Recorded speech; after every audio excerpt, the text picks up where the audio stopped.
السلام علیکم، میرا نام ڈاکٹر محمد سلیم ملک ہے اور میں کنسلٹنٹ فیملی فزیشین ہوں۔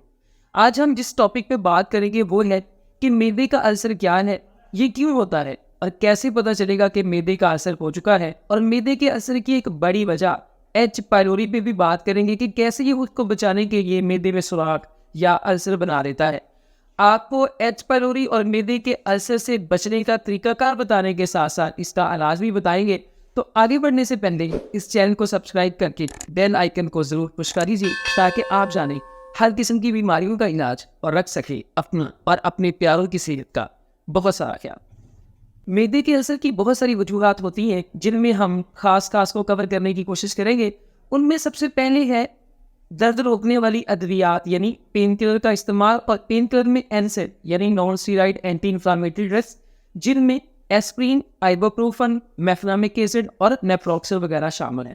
اگر ہم خوراک کی بات کریں تو خوراک میں refined grains, refined oil, synthetic oil, cereals, سموسے پکوڑے، نان، پراٹھا وغیرہ، کولا ڈرنکس، چائے، کافی اگر آپ بہت زیادہ استعمال کرتے ہیں، اور الکوہل وغیرہ شامل ہیں۔ انفیکشن کی بات کریں تو اس میں ایچ پائلوری سر فہرست ہے۔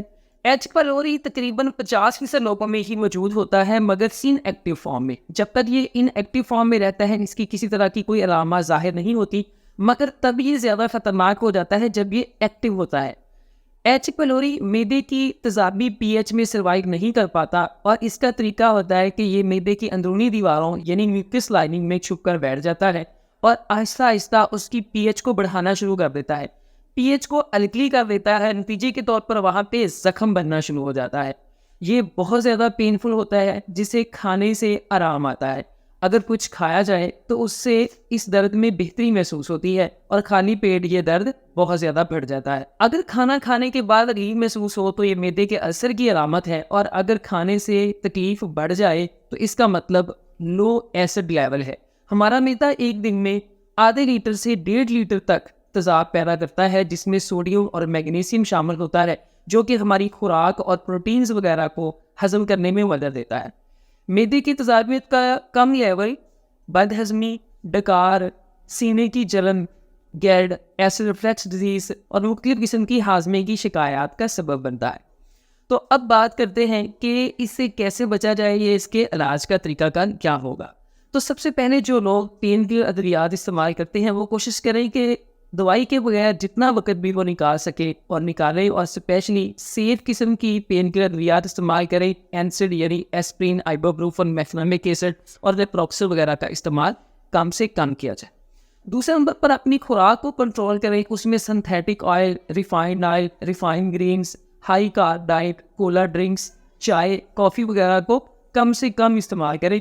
اپنے کھانے میں گرین ویجیٹیبلز کو شامل کریں، کچا لہسن، مولی، گاجر، بند گوبھی وغیرہ، یہ ساری معدے کے السر کے لیے مفید ہوتی ہے۔ اور خصوصی طور پر ایک گندم میں اگنے والی گھاس جس کو ویٹ گراس کہا جاتا ہے، اس میں موجود کلوروفل معدے کے زخم کو ہیل کرنے میں بہت مدد دیتا ہے۔ آپ اس کا جوس آسانی سے گھر میں بھی بنا سکتے ہیں۔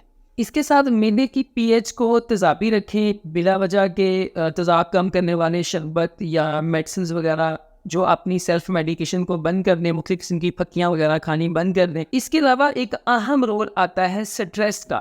کارٹیسول ہارمون کی موجودگی میں باڈی آپ کی ریلیکس نہیں ہو پاتی، جو کہ ہاضمے کے مختلف قسم کے مسائل بننا شروع ہو جاتے ہیں، خوراک پراپرلی ہضم نہیں ہوتی، جو کہ ایونچولی معدے کے السر کا سبب بنتی ہے۔ اس سب کے ساتھ ساتھ کچھ لوگوں میں معدے کے السر کی تشخیص کی ضرورت بھی ہو سکتی ہے، اور پھر کچھ ادویات کی ضرورت بھی پڑ جاتی ہے، جس کے لیے آپ اپنے ڈاکٹر سے مشورہ کر سکتے ہیں۔ آخر میں بات کریں گے معدے کے السر سے بچنے کے لیے اپنے لائف سٹائل کی تبدیلی۔ تو اپنے لائف سٹائل کو تبدیل کریں، جو ان ایکٹیو قسم کا، جو لیزی اور سست قسم کا لائف سٹائل ہے اسے ترک کر دیں۔ واک کریں، روزانہ کی بنیاد پر ایکسرسائز کریں، اپنی پیاس کے مطابق پانی پئیں، اپنی نیند کو پورا کریں، ہر قسم کے ڈپریشن، پریشانی سے، فکروں سے بچیں، اپنی نیند کو پورا کریں، روزانہ 5 وقت کی نماز ادا کریں، قرآن حکیم کی تلاوت اور ترجمے کو اپنا معمول بنا لیں، اللہ تعالیٰ سے ڈھیروں دعائیں کریں، انسانیت کی خدمت میں لگ جائیں، تو آپ دیکھیں گے کہ انشاءاللہ جلد آپ ایک صحت مند اور تندرست زندگی گزارنا شروع کر دیں گے۔ اللہ تعالیٰ سے دعا ہے کہ اللہ تعالیٰ آپ کو اور آپ کے پیاروں کو ہمیشہ خوش و خرم اور ہنستا مسکراتا شاد آباد رکھے، آمین۔